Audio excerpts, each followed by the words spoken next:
বিসমিল্লাহির রহমানির রহিম। আমরা লাল তীর কোম্পানির মিন্টু টমেটোর একটি খামারে আসছি।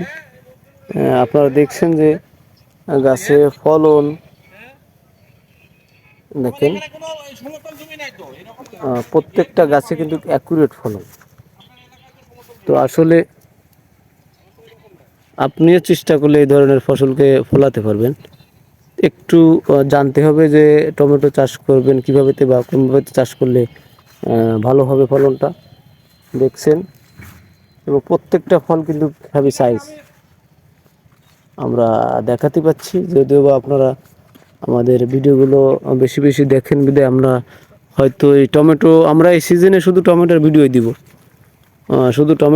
দিব, যে একজন চাষি কীভাবে অল্প খরচে অধিক লাভবান হতে পারে। প্রত্যেক গাছে কিন্তু টমেটো পেকে গেছে এবং সাইজও ভালো টমেটোর, দেখছেন। তো চেষ্টা করবেন যে এই পদ্ধতি দেখে চাষাবাদ করার জন্য। কীভাবে চাষ করলে একজন চাষি সফলতা অর্জন করতে পারে বা সফলতা পায়। দেখেন টমেটো ধরেছে। আমরা আসলে কোনো এডিট তেমন একটা করি না আমাদের ভিডিওতে, জাস্ট আমরা যেভাবে করি ঠিক ওইভাবে আপনাদের সামনে কিন্তু তুলে ধরার চেষ্টা করি।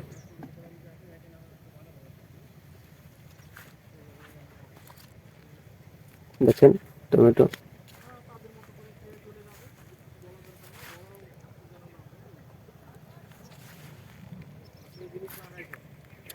তো আসলে এই ধরনের ফলন পেতে গেলে একটু চেষ্টা করবেন যে কোন সময় কোন সার দিলে বা কোন সময় কোন কীটনাশক দিলে ভালো ফলন পাওয়া যায়। আমরা আসলে বারবার বলি যে আপনারা টমেটো গাছ কিন্তু নরম, এই গাছে আপনারা ভলিউমটা স্প্রে দিবেন না, কারণ ভলিউমটা স্প্রে দিলে এই ধরনের ফল কিন্তু আপনার কম হবে। কারণ কি, ভলিউমটা একটি অ্যান্টিবায়োটিক জনিত কীটনাশক।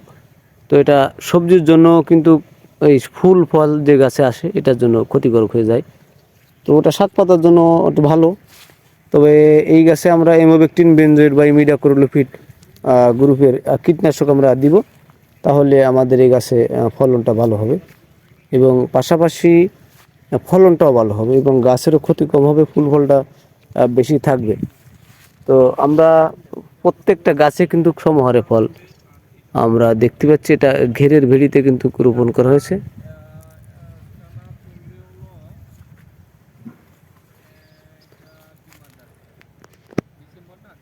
সবাইকে আমরা এই ধরনের প্রযুক্তি ব্যবহার করে টমেটো চাষ করার জন্য উদ্বুদ্ধ করব, বা কীভাবে চাষ করলে একজন চাষি সফলতা অর্জন করতে পারে, এটাই তার একটি প্রমাণ।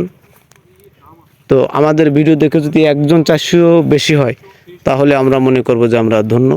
কারণ কি, বর্তমান বাংলাদেশে কিন্তু অনলাইনের মাধ্যমে কিন্তু চাষবাস সম্পর্কে অনেকেই জানছে বা অনেকেই চাষ বোঝে না, তারা করতে পারছে।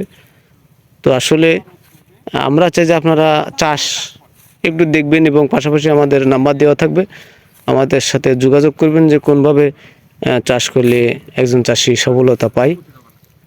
এবার শীতকালীন টমেটো তো এই বছর একটু আগাম রোপণ করা হয়েছিল, কিন্তু তবে আমাদের এই অঞ্চলে আগাম জাতের মিন্টু টমেটোটা একটু ভালো হয় ফলনটা।